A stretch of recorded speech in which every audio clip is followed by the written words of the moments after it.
Hello again, friends. Thought I'd do another one of these little videos. As always, I keep them quite brief, make sense, short and sharp, and hopefully will trigger some thoughts of your own about the musical and philosophical things that I talk about in these videos.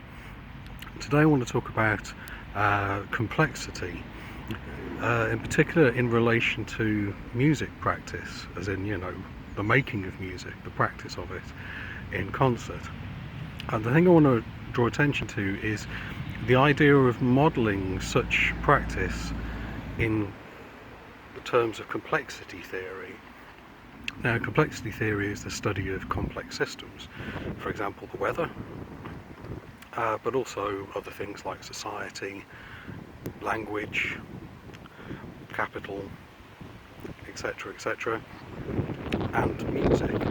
Now, let's think about a genius musician such as, for example, Keith Jarrett, or mere mortals like the rest of us. When Keith Jarrett goes on stage, his expertise is a complex system. And what do I mean by this? What I mean is his knowledge as a performer, as an expert performer, is not only stored, it's not just stored in his brain. It's not like his brain contains little cards of knowledge that he draws out, like drawing a book from the library, and those are distributed, utilized, whatever. It's more complex than that. And I say complex, not complicated. A complicated system is something very different. For example, a complicated system is, the flight controls of a jet aeroplane. It's very complicated, but it's not complex. A complex system is something that produces more than the sum of its parts. So there's Keith Jarrett walking out on stage. His knowledge is not solely contained in his brain, it's also in his fingers, in his hands, and his arms, and his whole body. But not only that, also the whole history of the music he's made all over the years, all that fantastic stuff, and also the history of jazz or improvised music, the whole history of pianism, the whole history of concert giving. All of those things are there in certain measures, and all of this produces a complex system from out of which emerges this genius, beautiful music that the likes of Keith make. You think about it in these terms as well. Keith Jarrett strides out on stage armed with his experience, history, his knowledge that's distributed throughout his whole body. But if there's no piano on stage, well, he's not going to do very much, is he?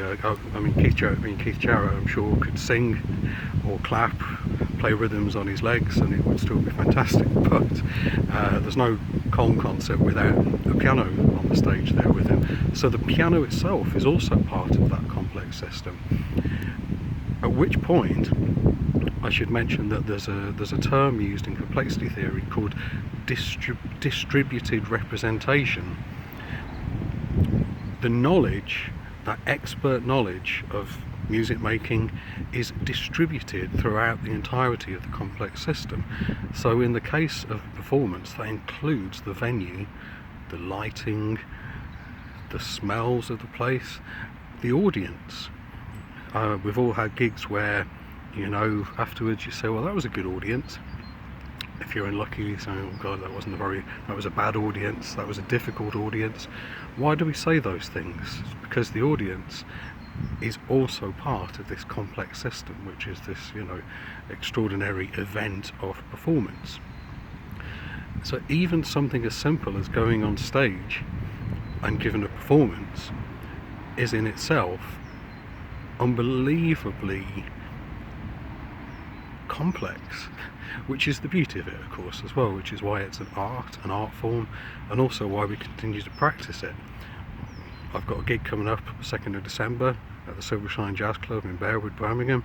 If you know me and you're in the area, consider yourself invited. It should be a hell of a lot of fun. Me on piano, Mike Green double bass, Miles Levin on drums, and we're going to approach the standard repertoire, the canon of famous pieces that are known to all jazz musicians and jazz audiences. Stuff like Autumn Leaves, for example. How many times have you, if you're a jazz musician, how many times have you played that? If you're a jazz enthusiast, how many times have you heard that? Why do people want to play it again? Maybe they don't, but if they do, they play it again because there's still possibility within that essentially very simple song form that is Autumn Leaves. It is part of this complex system. Performer, instrument, in the case of my trio, 3 performers, 3 instruments, a body of repertoire with its whole history, its whole cultural beingness, and the venue, a very good venue, a long-running jazz club, a favourite of mine and many other players, and a particular audience, the people who are able to make it along to that concert on the night, and the special thing that they bring with them as well. We could talk about it in terms of atmosphere or vibe. Maybe vibes, not as cool a term as it was in, say, the 60s or something, but it does designate something, a particular somethingness, like a mystery, which to my mind is also part of the emergence, what comes out of this complex system. So hopefully, if I leave it there, hopefully I've triggered some thoughts, for all of you, the things we can discuss. If you know me personally, I'm more than happy to talk about these things anytime. Very happy to talk about these things.